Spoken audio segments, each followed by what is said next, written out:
आप सभी को याद ही है इस समय हम लोग 2020 में सेट 2 XT जिसका कोड है उसको सॉल्व कर रहे थे और उसको सॉल्व करते करते क्वेश्चन नंबर 3 का कर चुके थे हम। आज उससे और आगे सॉल्यूशन करेंगे। क्वेश्चन नंबर 3 का देखिए क्या लिखा हुआ है। क्वेश्चन में लिखा हुआ है व्यतिकरण से आप क्या समझते हैं, प्रकाश के व्यतिकरण के लिए आवश्यक शर्तें लिखिए। व्यतिकरण के बारे में आपको बताना है। ये 2020 का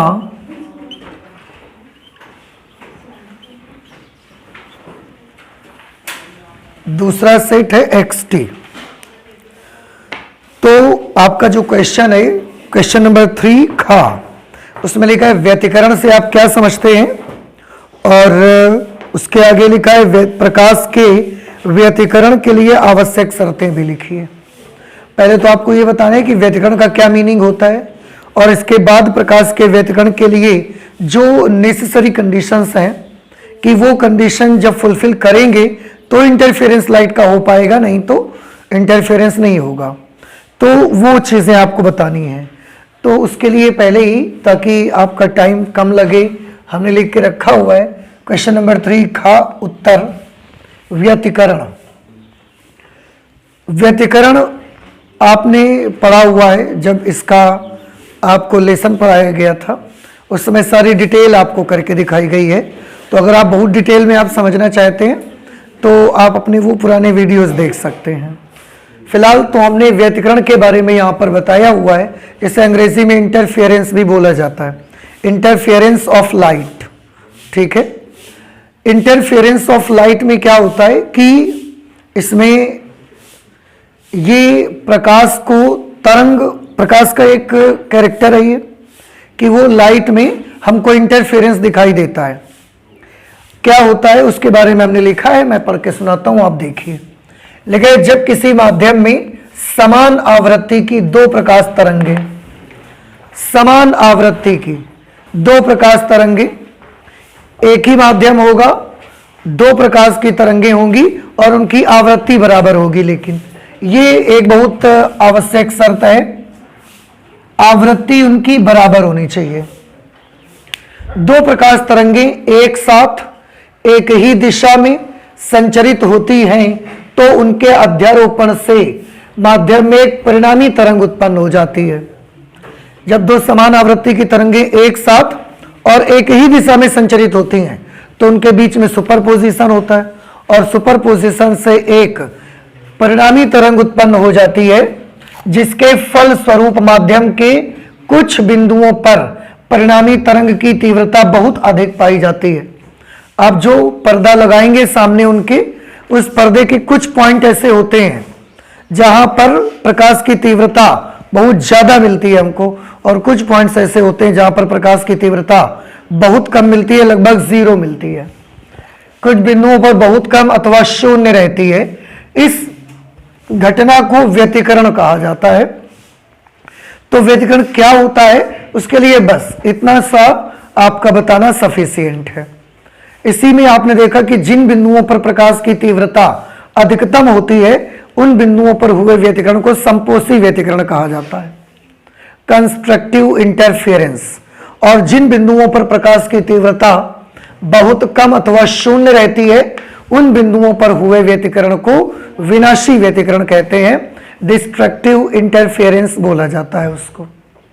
तो इंटरफेरेंस में भी आप चाहें तो इसके आगे नोट कर सकते हैं। वैसे अकॉर्डिंग टू अवर क्वेश्चन केवल व्यतिकरण पूछा गया था बस, इसलिए केवल व्यतिकरण की डेफिनेशन आप दे सकते हैं। आप चाहें तो जोड़ के 2 लाइन इसके साथ बना सकते हैं कि जिन बिंदुओं पर प्रकाश की तीव्रता अधिकतम पाई जाती है उन बिंदुओं पर हुए व्यतिकरण को संपोषी व्यतिकरण, तथा जिन बिंदुओं पर प्रकाश की तीव्रता न्यूनतम अथवा शून्य पाई जाती है उन बिंदुओं पर हुए व्यतिकरण को विनाशी व्यतिकरण कहा जाता है, destructive interference.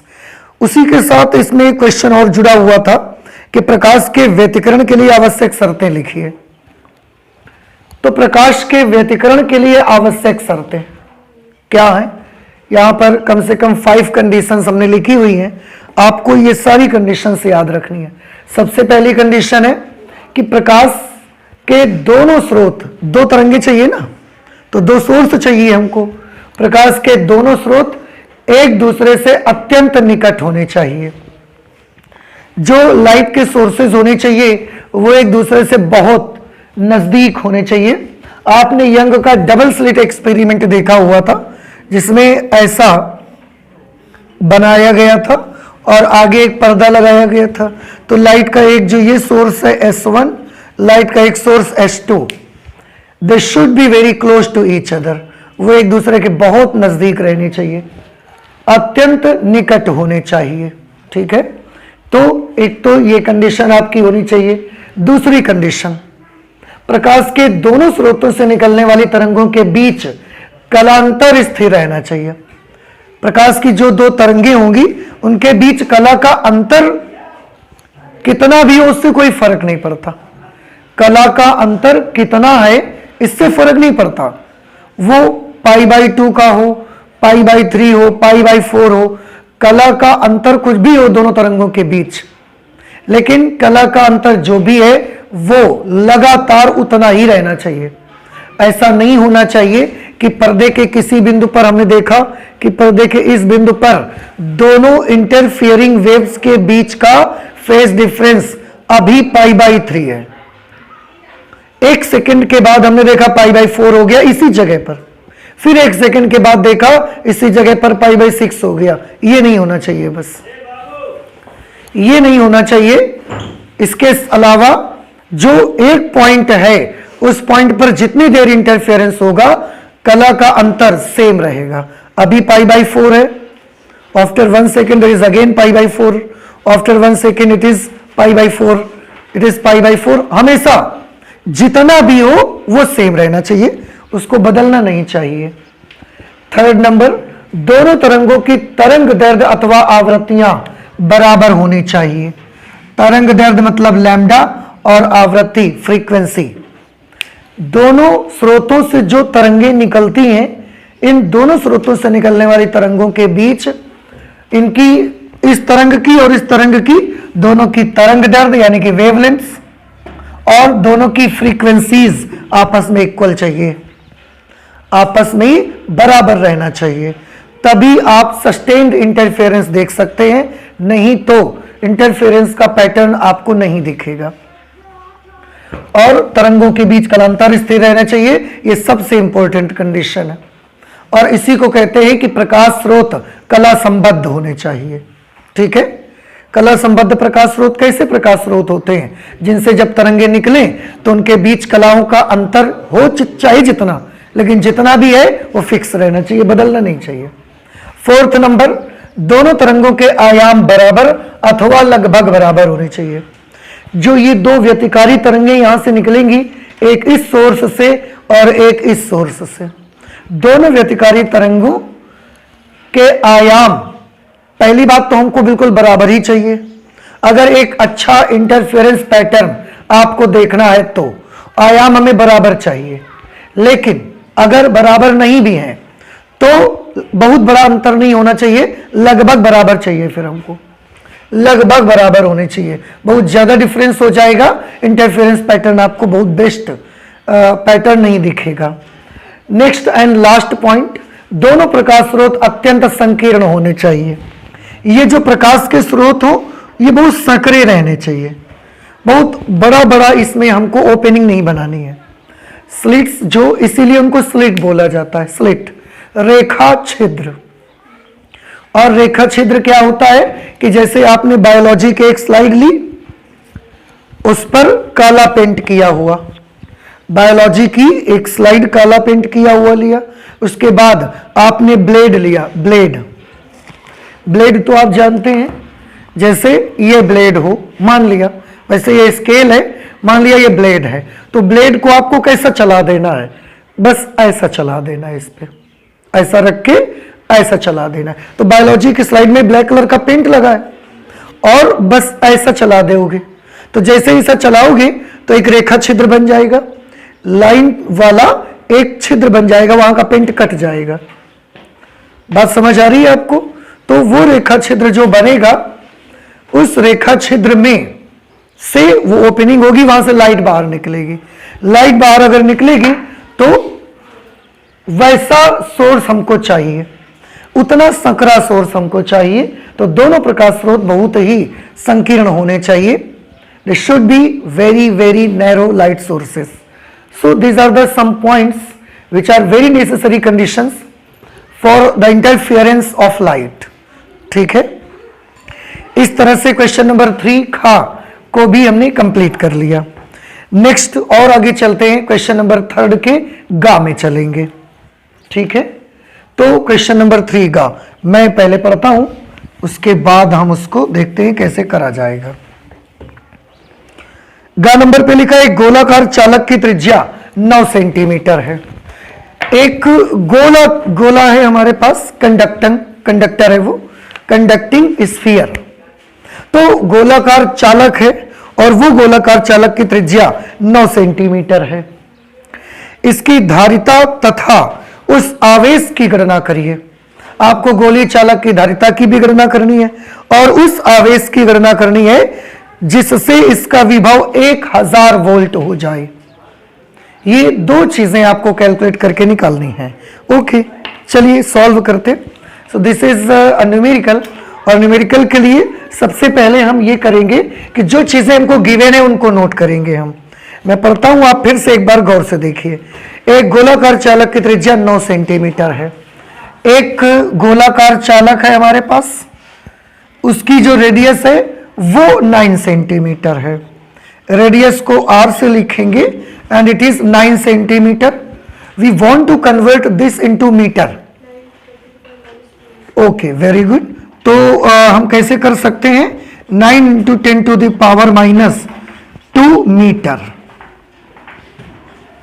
By multiplying 10 to the power minus 2, we can convert 9 centimeter into 9 into 10 to the power minus 2 meter. Okay. आगे लिखा है इसकी धारिता तथा उस आवेश की गणना करिए। आपको इसकी धारिता की भी गणना करनी है। तो जो ज्ञात करना है उसमें क्या ज्ञात करना है? धारिता। धारिता को हम C से रिप्रेजेंट करते हैं। गणना कीजिए जिससे इसका विभव 1000 वोल्ट हो जाए। और इसका मतलब वोल्टेज भी उन्होंने दिया हुआ है हमको। वोल्टेज कितना दिया है? 1000 वोल्ट। और 1000 वोल्ट को तो हम 10 to the power 3 वोल्ट लिख सकते हैं। ठीक, और उसके साथ साथ इन्होंने ये भी पूछा है धारिता तथा उस आवेश की गणना करें। धारिता की भी गणना करनी है, आवेश की भी गणना करनी है, जिससे इसका विभव 1000 वोल्ट हो जाए। मैं एक बार फिर से बता दूं, हमारे पास एक स्फेरिकल कंडक्टर है। उस स्फेरिकल कंडक्टर की रेडियस 9 सेंटीमीटर दी गई है। But in numerical we want to use all the quantities in SI system.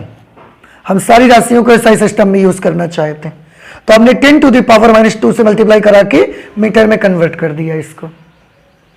इसके साथ उन्होंने वोल्टेज की वैल्यू भी दी गई, that is 1000 volt, and 1000 volt you know that this is written as 10 to the power 3 volt also. तो 10 की घात 3 वोल्ट हमने लिख दिया इसको। ज्ञात क्या करना है हमको? हमको इस गोलीय चालक की धारिता भी ज्ञात करनी है कि कितनी कैपेसिटी है इसकी। कैपेसिटी क्या होती है? कैपेसिटी होती है 1 वोल्ट पोटेंशियल डिफरेंस इंक्रीज करने के लिए, 1 वोल्ट पोटेंशियल डिफरेंस एक्वायर करने के लिए कितना चार्ज ये अपने अंदर कलेक्ट कर सकता है, दैट इज कैपेसिटी। और हमको चार्ज भी पता लगाना है कि अगर हम इस पर 1000 वोल्ट का वोल्टेज तक बढ़ाना चाहते हैं तो उसके लिए हमें कितना चार्ज इसको देना पड़ेगा, ये भी हमको पता लगाना है। सो इट्स वेरी सिंपल, आप कर सकते हैं। सबसे पहले गोलीय चालक की धारिता का सूत्र लगाएंगे।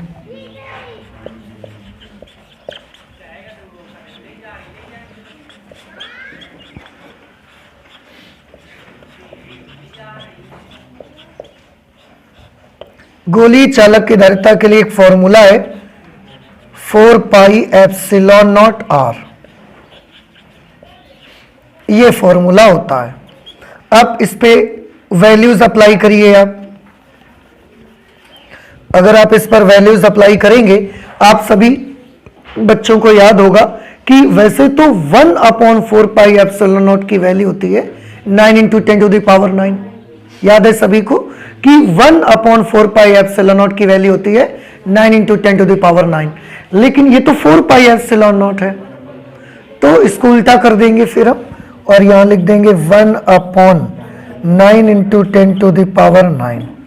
रेडियस की वैल्यू दी गई है 9 इंटू 10 टू द पावर -2, ये कैंसिल हो गया। c इज इक्वल टू, इसे आप ऊपर लेके आओगे तो 10 टू द पावर -2, और ये ऊपर आएगा तो -9 ये भी हो जाएगा, और इस तरह से 10 टू द पावर -11, और धारिता का मात्रक फैराड। इसका मतलब ये हुआ कि जो गोली चालक है उसकी धारिता कितनी होगी, 10 टू द पावर -11 फैराड। इसी में एक दूसरी चीज भी है, आप थोड़ा सा अलग हटके करिएगा, मैं जगह की वजह से ऐसे कर दे रहा हूं। आवेश भी पता लगाना है, तो चालक पर आवेश की मात्रा,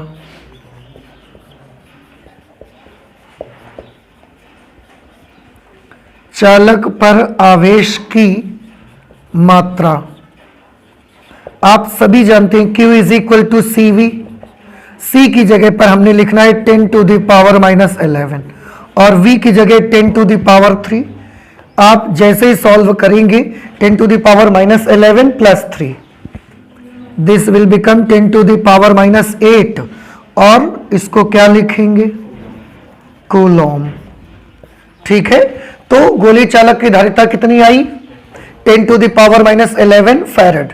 मतलब अगर गोली चालक को 1 वोल्ट पोटेंशियल तक आप उसका बढ़ाना चाहते हैं वोल्टेज, तो आपको इतने कूलॉम चार्ज देना पड़ेगा उससे। और अगर आप 1000 तक बढ़ाना चाहते हैं, 1000 तक बढ़ाना चाहते हैं, तो फिर आपको इतने कूलॉम चार्ज उसको देना पड़ेगा। 1000 वोल्ट तक उसका पोटेंशियल डिफरेंस इंक्रीज हो जाएगा। ठीक है, तो ये क्वेश्चन नंबर 3 गा में एक न्यूमेरिकल था हमारे पास, उसको हमने सॉल्व किया है, तो आप नोट कर लीजिएगा अपना इसको। इसके बाद आगे चलते हैं हम लोग क्वेश्चन नंबर 3 घा पे। ठीक है, क्वेश्चन नंबर 3 घा में लिखा हुआ है, डेविसन जर्मर प्रयोग से क्या निष्कर्ष निकलता है। डेविसन और जर्मर एक्सपेरिमेंट हुआ, आपको याद होगा। ये आपको किस लेसन में पढ़ने को मौका मिला, फोटो इलेक्ट्रिक इफेक्ट, प्रकाश वैद्युत प्रभाव। ठीक है, प्रकाश वैद्युत प्रभाव में ये पढ़ने का मौका मिला, डेविसन और जर्मर का एक्सपेरिमेंट। लेकिन 2021 के सिलेबस में पूरा डिटेल इसकी नहीं रही है, इसलिए पूरी डिटेल आपको नहीं बताई गई है। लेकिन इसका ये जो क्वेश्चन है, ये क्वेश्चन सिलेबस में है आपके।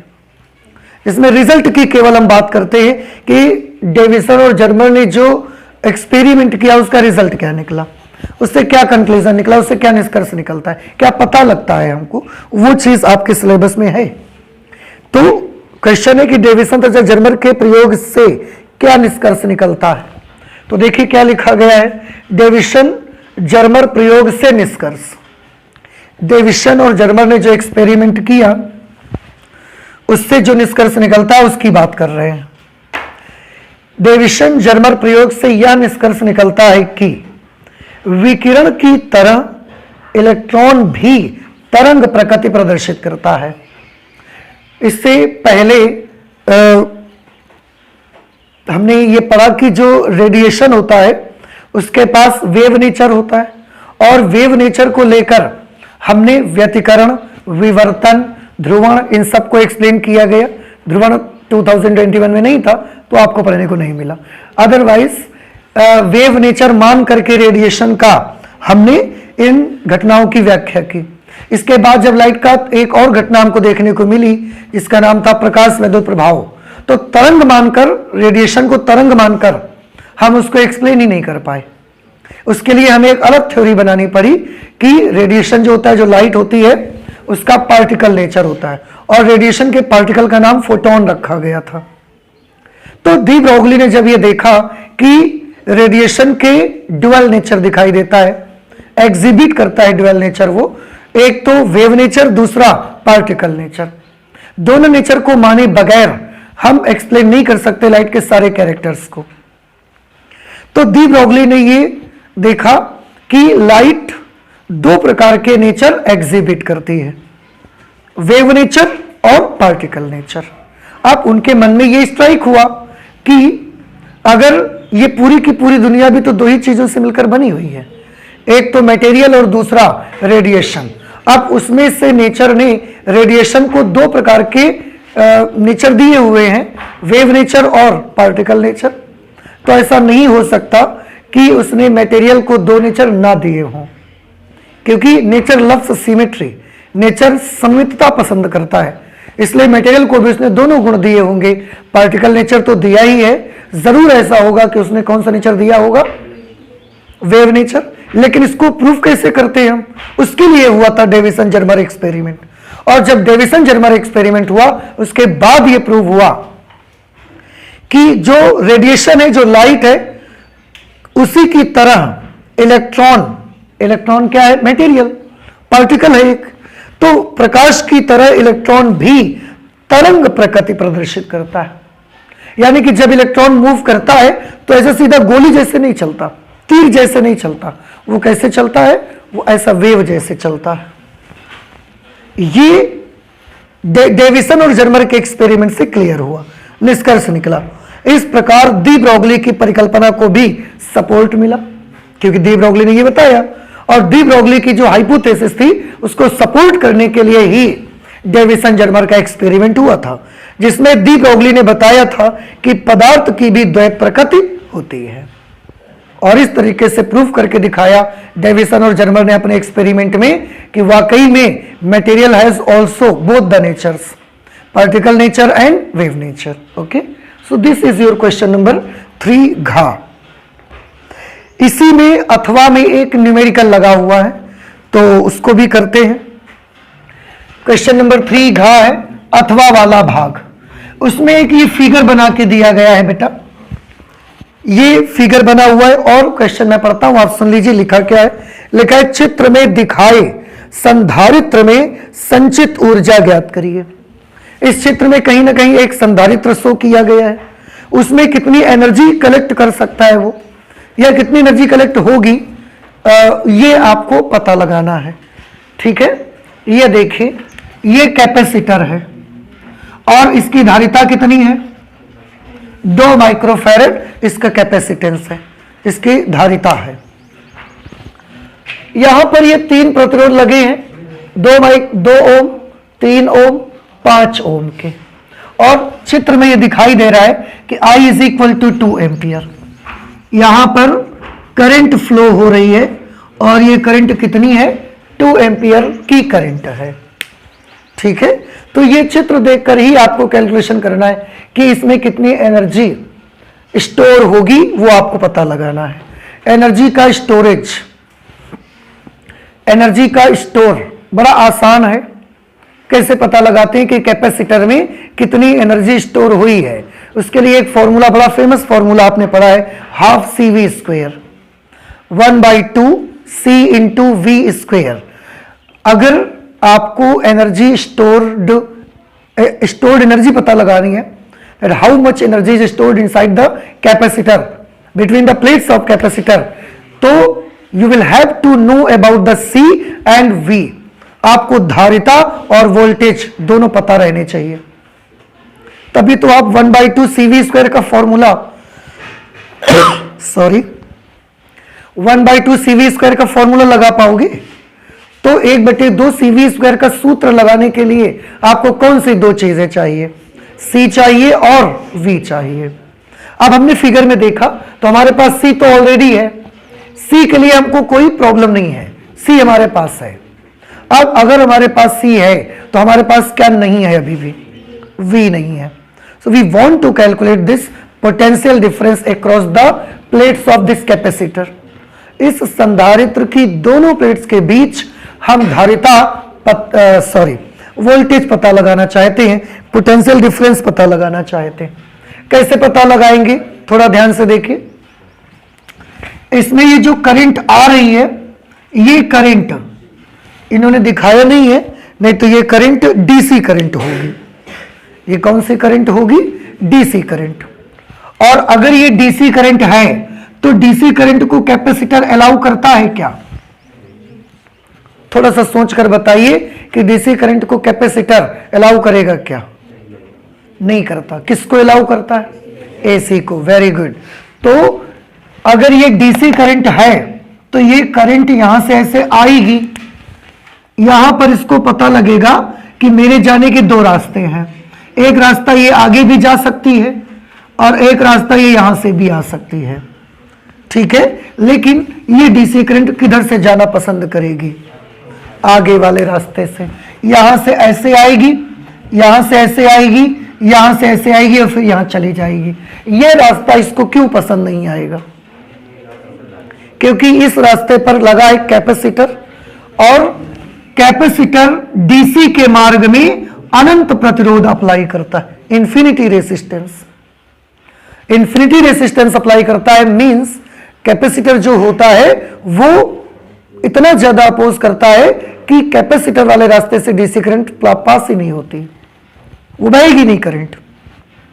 अगर करंट पास नहीं होगी तो पूरी करंट को वहां से आना पड़ेगा, तो 2 एम्पीयर करंट इसमें भी जाएगी, इसमें भी जाएगी और इसमें भी जाएगी। अब हम इसका पोटेंशियल डिफरेंस कैसे निकालेंगे? इन दो बिंदुओं के बीच का विभवांतर अगर निकल आएगा तो वही विभवांतर इस लाइन का भी होगा, वही विभवांतर इस लाइन का भी होगा। क्यों? क्योंकि ये वाला पाथ, ये वाला रास्ता और ये वाला रास्ता दोनों कौन से क्रम में है? समांतर क्रम में। फिर से देखो, ये वाला रास्ता और ये रास्ता कौन से क्रम में है? समांतर क्रम में। इसलिए जो विभवांतर इसके सिरों के बीच का होगा वही विभवांतर इसके सिरों के बीच का होगा, क्योंकि समांतर क्रम में पोटेंशियल डिफरेंस सेम रहता है। करंट समांतर में बढ़ती है, वोल्टेज तो सेम रहता है, तो वोल्टेज सेम रहेगा। तो हमें उस रास्ते से वोल्टेज निकाल के लाना पड़ेगा। सबसे पहले क्या क्या दिया गया है मैं उसको जरा नोट कर लेता हूं। एक कैपेसिटर है 2 माइक्रोफैरेड धारिता का, यानी कि C is equal to 2 into 10 to the power -6 farad. Current हमको दी गई है सर्किट में 2 एम्पियर। 3 प्रतिरोध दिए गए हैं, R1 is equal to 2 ohm, R2 is equal to 3 ohm, R3 is equal to 5 ohm. ठीक है। अच्छा, अब हमको करना क्या है? हमको इसके और इसके बीच का विभवांतर पता लगाना है, और वो हम इस रास्ते से पता लगाना चाहते हैं। तो पहले हम इस रास्ते का कुल प्रतिरोध चाहते हैं कितना होगा, तुल्य प्रतिरोध। तो हम यहां पर लिखेंगे, आप बता सकते हैं मुझे, इस रास्ते से जो करंट 2 एम्पियर इसमें भी जाएगी, 2 एम्पियर इसमें भी, 2 एम्पियर इसमें भी, तो ये तीनों कौन से क्रम में है? श्रेणी क्रम में है, क्योंकि सब में करंट सेम है। लिखेंगे क्योंकि R1, R2 व R3 श्रेणी क्रम में है।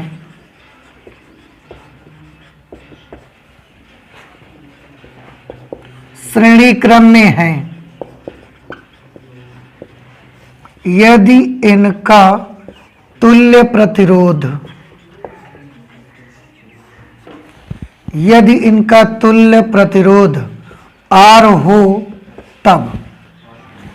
आपने एक फॉर्मूला पढ़ा है, R is equal to R1 plus R2 plus R3 से R1 R2 R3 सबको ऐड कर दोगे 10 ओम, तो तुल्य प्रतिरोध कितना आ जाएगा?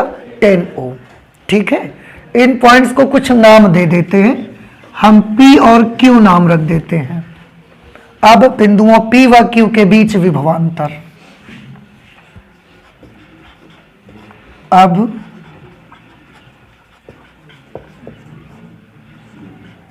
बिंदुओं P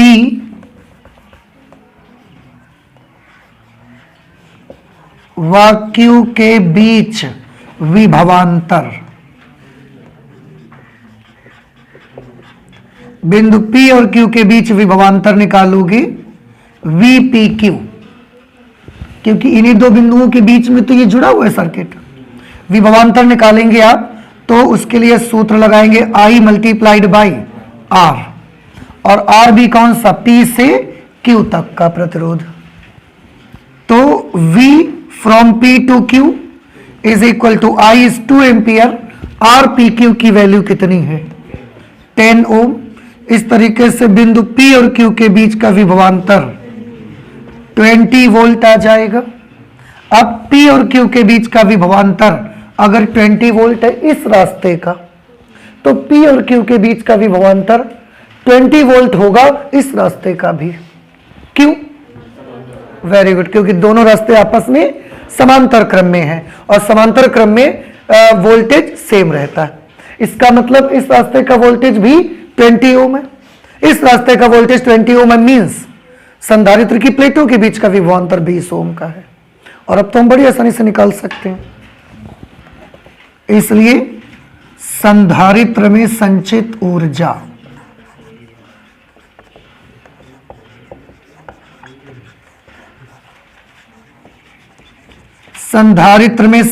ऊर्जा U is equal to 1/2 CV square.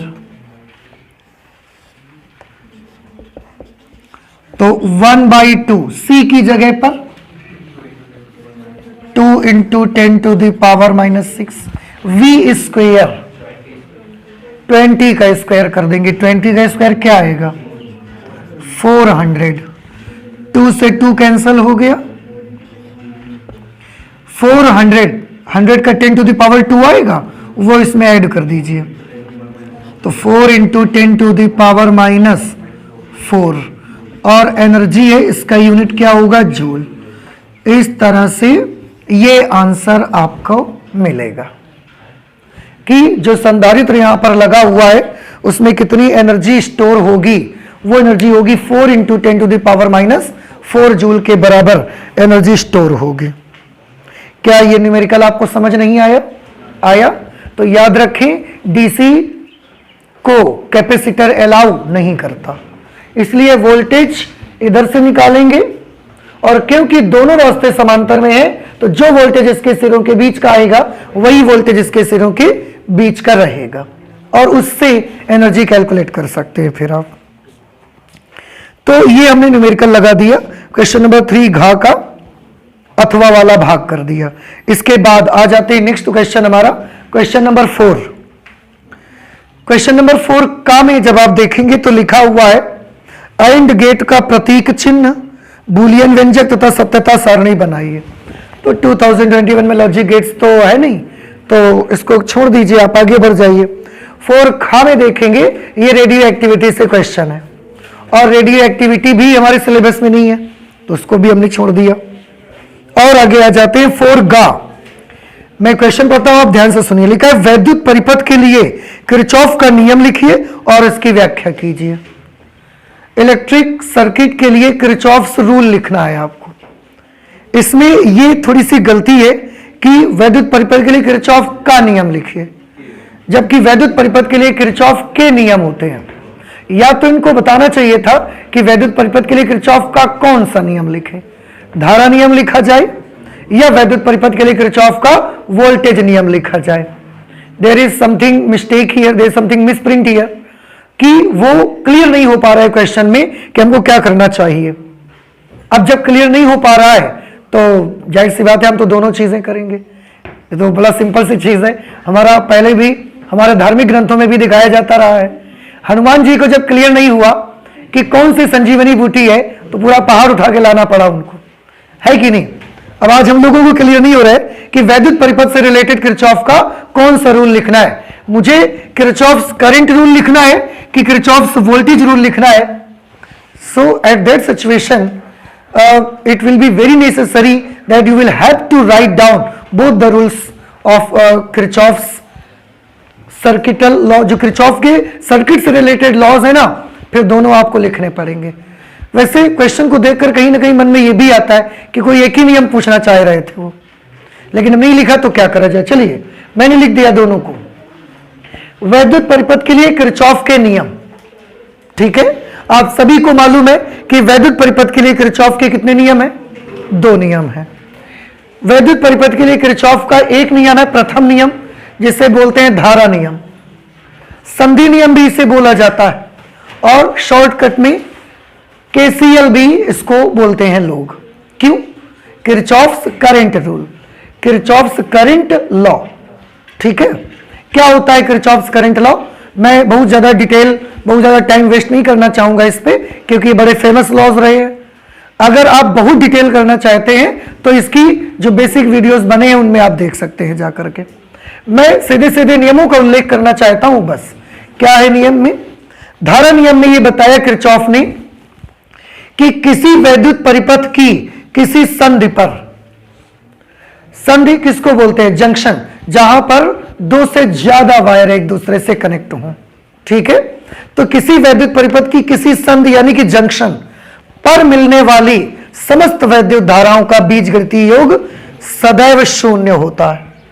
यह किरचॉफ का पहला नियम था कि अगर हमारे इलेक्ट्रिक सर्किट में कहीं पर भी एक जंक्शन बनी हुई है जहां पर दो से ज्यादा वायर एक दूसरे से कनेक्टेड हैं, तो वहां पर जितनी धाराएं होंगी उन सभी का बीजगणितीय योग 0 रहेगा। बीजगणितीय योग मतलब एल्जेब्रिक सम।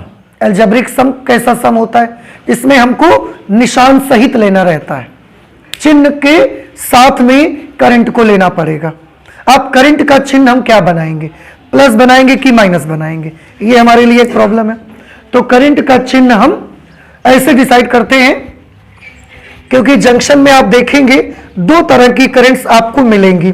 एक जो करंट मिलेंगी वो करंट होगी जो जंक्शन की ओर आ रही होंगी, और एक प्रकार की करंट वो वाली करंट होंगी जो जंक्शन से बाहर की तरफ जा रही होंगी। तो ऐसा कोई नियम नहीं है, ऐसा कोई रूल नहीं है कि किसको आप प्लस ले लो, किसको आप माइनस ले लो। लेकिन आपके जो राइटर्स लोग हैं उन्होंने भी लिया हुआ है कि जो करंट जंक्शन की ओर आएंगी उनको प्लस लेना है, और जो करंट्स जंक्शन से दूर जाएंगी उनको माइनस लेना है, ठीक है। तो हम वही कर देते हैं, सबका जोड़ कितना कर देंगे? 0 के बराबर। अब ये जंक्शन है, इस जंक्शन की ओर कुछ करंट देखो आ रही हैं और कुछ करंट से दूर भी जा रही हैं। इन सब का बीजगणितीय योग कैसा होना चाहिए? 0। तो जो जंक्शन की ओर आएगी उसको प्लस, जो जंक्शन से दूर जाएगी उसको। इसमें इसका जो मैथमेटिकल पोर्शन बनाते हैं, मैथमेटिकल इक्वेशन बनाते हैं, वो ऐसे भी बना के लिखी जाती है। जंक्शन पर समस्त धाराओं का बीजगणितीय योग 0 होता है, ठीक है। अब I1 को कैसा लेना बताइए? पॉजिटिव साइन के साथ लेना। I2 को दिस इज अगेन पॉजिटिव, क्योंकि ये भी जंक्शन को अप्रोच कर रही है। I3 जंक्शन से दूर जा रही है, माइनस लेना। I4 जंक्शन की ओर आ रही है, प्लस लेना। I5 भी जंक्शन की ओर आ रही है, प्लस ले लेना। और I6 जंक्शन से दूर जा रही है और तो कोई करंट नहीं है, इज इक्वल टू 0। अब बस ये रूल हो गया। आप चाहें तो ऐसा लिखा रहने दें, आप चाहें तो थोड़ा सा कैलकुलेशन करके जो टर्म निगेटिव है उनको आप उस साइड भेज सकते हैं। I1 plus I2 plus I4 plus I5 is equal to I3 plus I6। ये किरचॉफ का संधि नियम है, किरचॉफ का धारा नियम है, ठीक है। इसके बाद किरचॉफ का दूसरा नियम आता है जिसे वोल्टेज नियम भी बोलते हैं, लूप नियम भी कहा जाता है, और शॉर्टकट में केवीएल के नाम से जानते हैं। केवीएल यानी कि किरचॉफ्स वोल्टेज लॉ, ठीक है। तो आप कहीं कहीं देखोगे तो कुछ लोग उसको केवीएल लिख देते हैं, फिर बच्चों को बड़ी प्रॉब्लम होती है केवीएल क्या होता है? Kirchhoff's voltage law. किरचॉफ का वोल्टेज लॉ बिल्कुल ऐसा ही है, कुछ डिफरेंस उस पे नहीं है, सेम यही चीज है। किरचॉफ्स फर्स्ट लॉ में जंक्शन पर लगता है, किरचॉफ्स सेकेंड लॉ लूप पर लगता है, ठीक है। जंक्शन पर लगता है और वो कहां पर लगता है? वो लूप में लगाया जाता है। इसमें समस्त धाराओं का बीजगणितीय योग 0 रहता है, उसमें सभी वोल्टेजेस का बीजगणितीय योग 0 रहता है। तो अगर आपको इसकी लैंग्वेज मालूम है तो थोड़ा सा परिवर्तन करके आप उसकी लैंग्वेज बड़ी इजीली बना सकते हैं, ठीक है। क्या बनाई गई देखो, मैंने क्या लिखा हुआ है? किसी वैद्युत परिपथ के किसी बंद लूप में, क्लोज्ड लूप, किसी वैद्युत परिपथ के किसी बंद लूप में उपस्थित समस्त अवयवों, वैद्युत परिपथ के अवयव क्या होते हैं? प्रतिरोध, सेल, ये सब वैद्युत परिपथ के एलिमेंट्स हैं। ठीक है, तो किसी वैद्युत परिपथ की किसी बंद लूप में उपस्थित समस्त अवयवों के सिरों के बीच विभवांतरों का बीजगणितीय योग 0 होता है। बस इतना सा आपको याद रखना है। इसमें धाराओं का बीजगणितीय योग 0 रहता था, उसमें वोल्टेजेस का।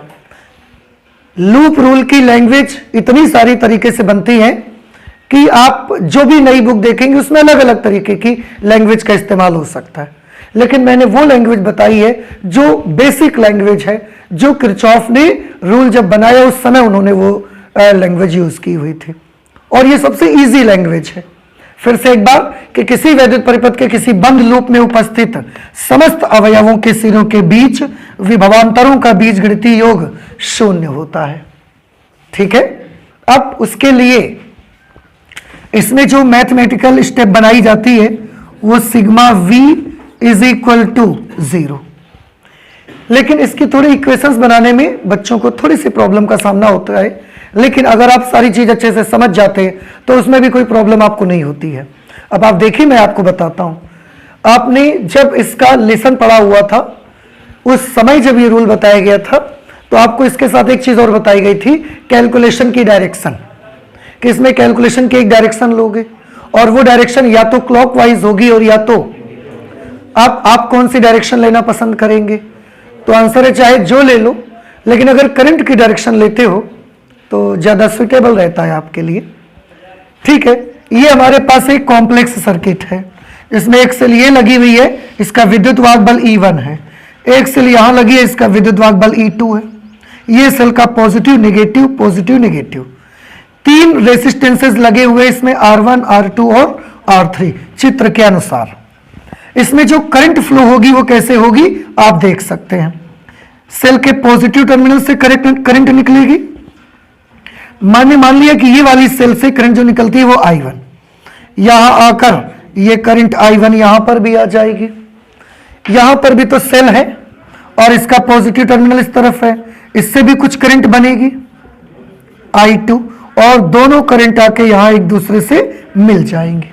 अब आप देख सकते हैं किरचॉफ का प्रथम नियम क्या बोलता है, इधर से करंट I1, इधर से आ रही है I2 और ये एक जंक्शन है, तो दोनों करंट जंक्शन पर आकर मिल जाएंगी और कितना बनकर आगे चलना शुरू कर देंगी, ये करंट हो जाएगी I1 प्लस I2 और ये आगे बढ़ना स्टार्ट कर देगी, तो ये करंट होगी I1 प्लस I2, यहां पर भी I1 प्लस I2, यहां पर भी I1 प्लस I2। हाँ, यहां पर जब पहुंचेंगे तो इस सेल वाली करंट इस डायरेक्शन पे आ जाएगी I2 और ये वाली करंट I1 इधर आ जाएगी, सर्किट कंप्लीट हो जाएगा। और ये भी आपको बताया गया था कि किरचॉफ का दूसरा नियम लगाने के लिए आपको किरचॉफ का पहला नियम लगाना ही पड़ेगा। किरचॉफ का पहला नियम लगाए बगैर आप किरचॉफ का दूसरा नियम लगा नहीं सकेंगे, तो लगाना पड़ा। देखो, हमको 2 ओर से धाराएं आ रही थी, 1 ओर से धारा जा रही थी, तो इन दोनों का जोड़ इसके बराबर होगा, आने वाली धाराओं का जोड़ जाने वाली धाराओं के बराबर होता है, वही हमने करा। अब कैलकुलेशन की एक डायरेक्शन आपको अपने मन में डिसाइड करनी पड़ेगी कि कौन सी डायरेक्शन कैलकुलेशन के लिए आप डिसाइड करेंगे। बताएं, एक ये लूप है, एक ये लूप है, हम इस लूप में पहले कैलकुलेट करना चाहते हैं, क्या डायरेक्शन आपको चाहिए, आप क्लॉकवाइज लेना चाहते हैं या एंटी क्लॉकवाइज? एंटी क्लॉकवाइज, अच्छा ठीक, तो एंटी क्लॉकवाइज ले लेते हैं। और मैं एक छोटा सा चित्र आपके समझने के लिए, ताकि वो आपको डायरेक्शन बताता रहेगा कैलकुलेशन की। ये हमने एंटी क्लॉकवाइज डायरेक्शन में, ये लूप 1 आ गया, हमने कैलकुलेशन की डायरेक्शन ले ली। तो लूप 1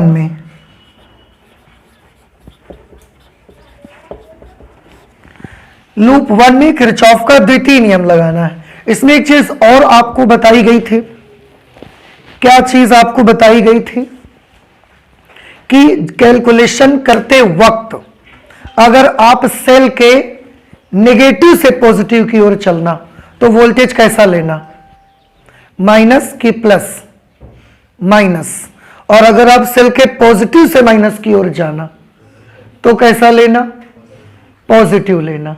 ठीक है, एक चीज और बताई गई थी प्रतिरोध के लिए। देखो, दो प्रकार के एलिमेंट मिलेंगे ना आपको। आपको इस सर्किट में या तो प्रतिरोध मिलेगा और या तो क्या मिलेगी, सेल। तो अगर प्रतिरोध मिलता है, प्रतिरोध अगर मिलता है और उस प्रतिरोध में कैलकुलेशन करते हुए आप धारा की दिशा में चलते हो, देखो इन बातों को थोड़ा अच्छे से सीख लो। प्रतिरोध मिलता है और प्रतिरोध में कैलकुलेशन करते वक्त धारा की दिशा में अगर आप चलते हो तो वोल्टेज निकालोगे कैसे, I इंटू आर से। निशान कैसा लोगे, अगर धारा की दिशा में है तो प्लस और अगर धारा की विपरीत दिशा में है तो माइनस। मैं प्रतिरोध की बात कर रहा हूं, सेल की बात करिए। कैलकुलेशन करते हुए अगर आप सेल में प्लस से माइनस की ओर जा रहे हैं, प्लस से माइनस की ओर, तो वोल्टेज लेओगे कितना, आंसर है विद्युत वाहक बल के बराबर। और प्लस लोगे कि माइनस, तो अगर प्लस से माइनस जा रहे हो तो प्लस लेना, और अगर माइनस से प्लस जाना तो विद्युत वाहक बल के बराबर लेना। लेकिन क्यों करना है ये सब आप बेसिक वीडियोस में देखिए जाके, यहां ज्यादा डिटेल में नहीं करूंगा। बात समझ आ गई? फिर से बताइए, प्रतिरोध के सिरों के बीच वोल्टेज निकालेंगे कैसे, I इंटू आर। प्लस लेना कि माइनस, अगर धारा की दिशा में हो तो प्लस, विपरीत दिशा में हो तो। सेल में पोटेंशियल डिफरेंस कैसे, कितना लेना है, EMF के बराबर। Very good. और प्लस लेना है कि माइनस लेना है, प्लस से माइनस जाएंगे तो प्लस, माइनस टू प्लस जाना पड़े तो माइनस ले लेना। क्लियर? अब आप इस लूप की बात करिए और कहीं एक तरफ से स्टार्ट करिए, एक पॉइंट से स्टार्ट करिए। मैं इस पॉइंट से स्टार्ट करता हूं यहां से, और चलना कैसे है, एंटी क्लॉकवाइज चलना है आपको। ठीक है, तो यहां से जब ऐसा चलना शुरू किया, अभी कोई एलिमेंट नहीं मिला हमको, ऐसा चलना शुरू किया, सेल मिल गई हमें, और कैलकुलेशन करते हुए हमको प्लस से माइनस जाना पड़ रहा है कि माइनस से प्लस जाना पड़ रहा है, प्लस से माइनस। तो इसका विभवांतर कितना लेना, E2। प्लस लेना कि माइनस, प्लस में लीजिए, तो लिखेंगे प्लस E2। और आगे चले तो प्रतिरोध भी मिल गया। प्रतिरोध मिल गया तो प्रतिरोध के सिरों के बीच का वोल्टेज कितना लेना है, प्रतिरोध के सिरों के बीच का वोल्टेज लेना है I इंटू आर। करंट कितनी है, I2, प्रतिरोध कितना है, R2, तो I2 इंटू R2। अब जरा चिन्ह बताइए, माइनस लेना है कि प्लस लेना है। कैलकुलेशन करते हुए आप धारा की दिशा में है कि विपरीत दिशा में, धारा की दिशा में है आप। अरे धारा नहीं दिख रही है आपको, ये तीर नहीं दिखा, धारा तो ऐसे आ रही ना, तो हम तो ऐसे जा रहे हैं कैलकुलेट करते हुए। So we are in opposite direction to the current, so we have to take negative sign in front of this voltage. और आगे चल के यहां पहुंचे, कोई एलिमेंट नहीं है, यहां पर आएगी तो एक एलिमेंट फिर मिला, R1। इसके सिरों के बीच वोल्टेज कैसे कैलकुलेट करेंगे, I1 इंटू R1।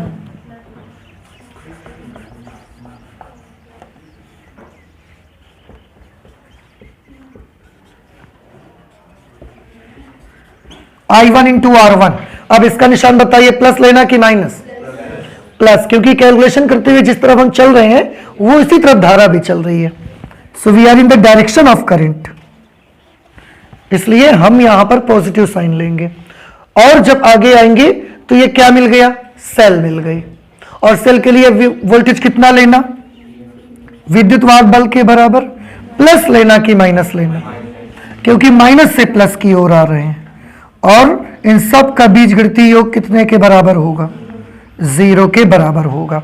आप चाहें तो थोड़ा बहुत कैलकुलेशन और कर सकते हैं, और अगर आप चाहें तो यहीं से छोड़ सकते हैं। क्या करेंगे कैलकुलेशन करके, ठीक है। तो ये हमने कौन से लूप के लिए किरचॉफ्स का वोल्टेज रूल लगा दिया, फर्स्ट, पहले लूप के लिए लगा दिया ना, अब सेकेंड लूप के लिए लगाना है। लूप 2 में क्या आपको ये समझ आया या नहीं आया, आ गया सभी को? अब इस लूप में, इसमें हमने कैलकुलेशन की डायरेक्शन कैसी ली थी? Anti clockwise. इसमें इस लूप में कैलकुलेशन की डायरेक्शन कैसी लेना चाहते हैं? एंटी ही क्लॉकवाइज ले लिया जाए। आप चाहे जैसे लोगे, आंसर आपका सही आएगा, गलत नहीं आएगा, वही आता है। चलो एंटी क्लॉकवाइज ही हम ले लेते हैं। ये जो हम बीच में बनाते हैं ना, ये हमने बना दिया कैलकुलेशन की डायरेक्शन। तो जब हम बोलेंगे कैलकुलेशन की डायरेक्शन में है या नहीं है, आप इसको देखा करोगे। ठीक है, चलो अब यहां पर भी एक किसी भी एक पॉइंट से स्टार्ट करो। कहां से स्टार्ट करेंगे? यहां से। चलो यहां से यहां तक आए, कोई एलिमेंट मिला? नहीं। यहां से यहां तक आए, कोई एलिमेंट मिला? मिला। कितना? R3। इसमें धारा कितनी बह रही? I1 plus I2। तो इसके सिरों के बीच का वोल्टेज कैसे निकालेंगे? I1 प्लस I2 इंटू, अब प्लस लेना कि माइनस, ये भी तो बता दो। कैसे पता? क्योंकि कैलकुलेशन करते हुए हम जब चलते हैं तो हम धारा की दिशा में चल रहे हैं, इसलिए पॉजिटिव साइन इसके सामने। और यहां तक पहुंच गए, यहां से यहां आ गए, कोई एलिमेंट मिला क्या? नहीं मिला। ऊपर निकल जाए, इधर आ जाए, इधर आ जाओ, क्योंकि लूप तो 2 ले रहे हो ना। इधर जब आओगे तो यहां से यहां तक में एक फिर रेसिस्टेंस मिला R2। करंट कितनी है इसमें? तो वोल्टेज कितना होगा? I2 into R2। प्लस लेना कि माइनस लेना? क्यों? करंट की डायरेक्शन पे आ रहे हैं। I2 into R2। इसके बाद लूप पूरा हो गया, अभी बचा है। यहां से शुरू करा था ना, तो जब तक यहां नहीं आ जाएंगे तब तक हमको लेते रहना है इसको। आगे आए तो क्या मिला? सेल। सेल के लिए पोटेंशियल डिफरेंस कितना लेना है? विद्युत वाहक बल के बराबर E2। प्लस लेना है कि माइनस? माइनस से प्लस की ओर आ रहे तो माइनस। लूप कंप्लीट हो गया, तो पूरा बीजगणितीय योग कैसा कर दीजिए? 0 के बराबर कर दीजिए भाई आप इसको। आ गया समझ में आपको? हाँ, कभी कभी बच्चों को, कुछ बच्चों को ये लगता है कि ये वाले तो सेल और ये रेसिस्टेंस तो लूप 1 में हम ले चुके थे, फिर लूप 2 में क्यों? तो आप ये एलिमेंट इस लूप को कैलकुलेट करते वक्त लिया था ना आपने। इस लूप को कैलकुलेट करते वक्त भी अगर ये आता है, फिर एक बार लेना पड़ेगा आपको। ये नहीं सोचना कि वो हम ले चुके हैं। हाँ, एक लूप 2 बार कैलकुलेट नहीं करो, लेकिन अगर अलग अलग लूप कैलकुलेट कर रहे हैं और अलग अलग लूप कैलकुलेट करते वक्त भी एलिमेंट सेम मिल रहे हैं, तो आप ले सकते हैं, कोई प्रॉब्लम नहीं है उस पर। बात समझ आई आपको? तो इस तरह से ये हमारा हो गया क्वेश्चन नंबर 4 गा। 4 गा के बाद 4 घा पे आएंगे, लेकिन आप इसे नोट कर लें तब तक, फिर इसके बाद ही हम 4 घा पे आते हैं। ठीक है, नोट करिए जल्दी से। नेक्स्ट क्वेश्चन, क्वेश्चन नंबर 4 के घा में लिखा हुआ है विद्युत चुंबकीय प्रेरण संबंधी फैराडे के नियम लिखिए। आपको याद होगा बेटा, अभी पिछला सेट जो एक्सियस हम लोग कर रहे थे, उसमें भी मेरे ख्याल से ये क्वेश्चन आया हुआ था और हम लोगों ने फैराडे के विद्युत चुंबकीय प्रेरण से संबंधित दोनों नियमों को लिखा हुआ था। ठीक है, इसलिए अब हम आज नहीं लिख रहे हैं नियमों को, आपको लिख के दिखा दिया गया है, बता दिया गया है, समझा दिया गया है। अगर आपको देखना है तो एक्सियस सेट में जाके देख सकते हैं। आगे जो इसका आगे का पार्ट है, फैराडे के विद्युत चुंबकीय प्रेरण के नियम,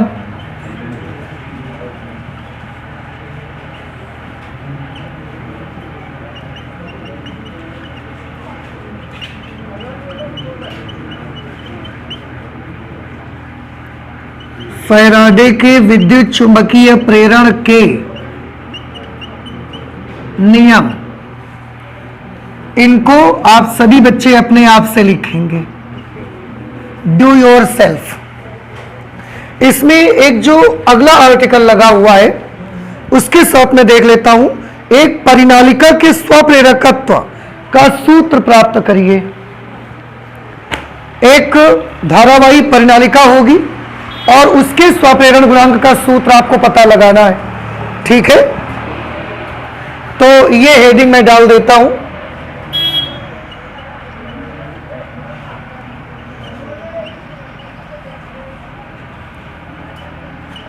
एक धारावाही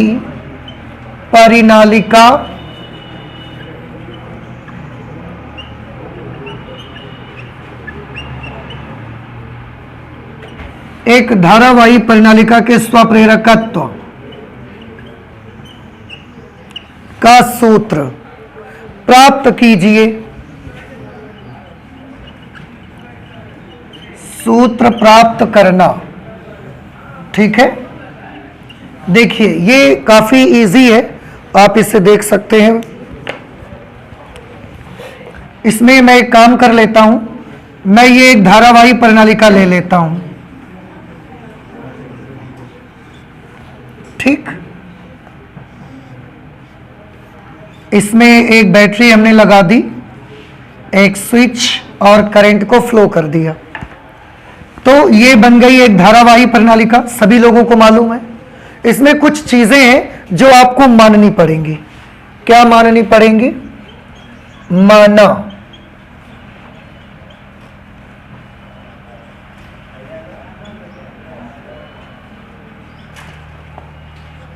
माना परिनालिका में प्रवाहित धारा आई, परिनालिका में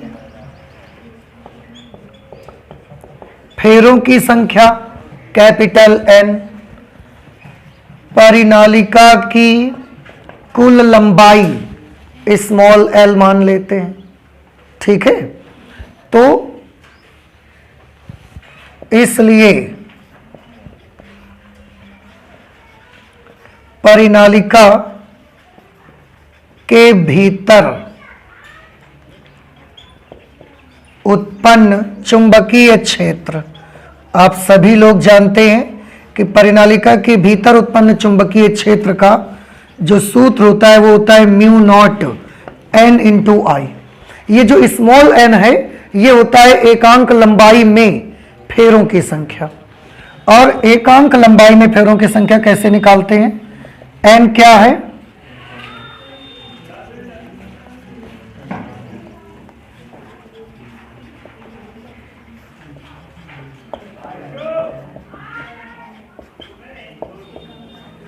एकांक लंबाई में फेरों की संख्या, और इसकी वैल्यू कैसे निकालते हैं? फेरों की कुल संख्या बटे कुल लंबाई। इसलिए b की वैल्यू आ गई mu naught capital N upon L into I, ठीक। इसके बाद हमको तो इसका धारावाही प्रणालिका का स्वप्रेरकत्व तो पता लगाना है।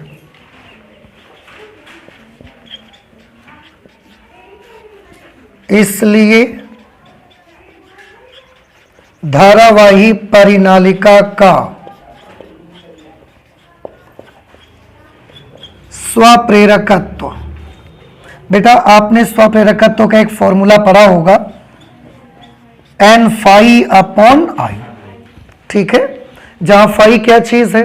परिनालिका से बद्ध चुंबकीय फ्लक्स, एक फेरे से बद्ध चुंबकीय फ्लक्स। यहां पर मैं लिख सकता हूं फाई परिनालिका के प्रत्येक फेरे